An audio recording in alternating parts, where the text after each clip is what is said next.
Good evening once again, and thank you for joining us for stories making headlines this evening. My name is Mandy Strauss. A massive crackdown on illegal operations at Chinatown in Windhoek by the Namibian police and officials from the Ministry of Labour led to 24 arrests today.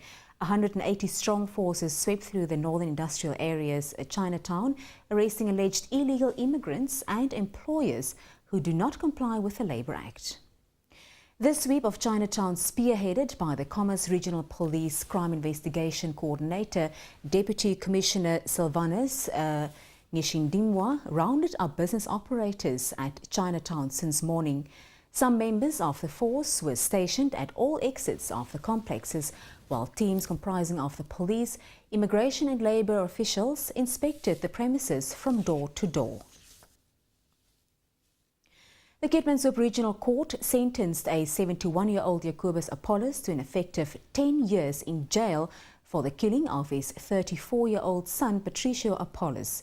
The court imposed a 15-year jail term, but 5 years were suspended.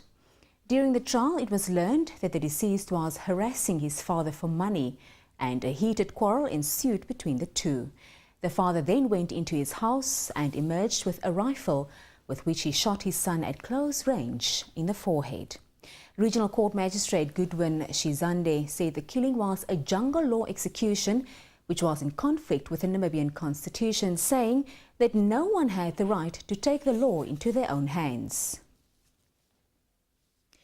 The strike at Namdeb's mines has entered its third day with no solution in sight. The Mine Workers Union of Namibia insists the strike is legal, but says Namdeb has the right to challenge the legality thereof. But MUN's Branch Secretary for Information and Publicity at Oranjemund, Gert Ikela, says if Namdeb institutes a lockout of all bargaining unit employees, workers in the bargaining unit currently performing essential services will also be withdrawn from such services. However, Namdeb's brand manager, Pauline Thomas, says the decision to lock out the bargaining unit employees and challenge the legality of the strike in court is still being discussed and has not been finalized yet. She said the actions being contemplated by Namdeb are not aimed at scaring the union, but are just mechanisms to find a solution to the strike. In business news, Namibia wants to increase its level of trade with Mozambique. Namibian Fisheries Minister Bernard Esau is currently in Mozambique on a 4-day visit, where he visited fish processing plants and fisheries establishments in that country. Namibia currently exports 32,000 tonnes of horse mackerel and 180,000 tonnes of hake to Mozambique. Since the beginning of his 4-day trip to Mozambique on Monday, talks about increasing trade volumes between the two countries had been topping the agenda. This would be seen as an important contribution to job creation and food security in both countries. Esau thus urged local business people, especially fishing companies, to tap into the Mozambican market so that trade volumes between the two countries are balanced.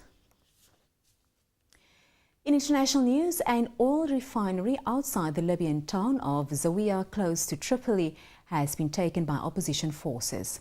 There was no sign of pro-Gaddafi troops, and dozens of rebel groups could be seen milling around.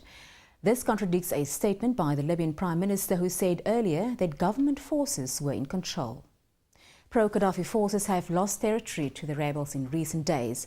This is a strategic and psychological blow to Colonel Muammar Gaddafi's supporters. The refinery has been a strategic target of opposition forces for some time. Heavy gunfire could be heard after rebels in cars loaded with large caliber ammunition sped towards the refinery. Moving on to sports news, a Windhoek primary school learner is making waves in local golf.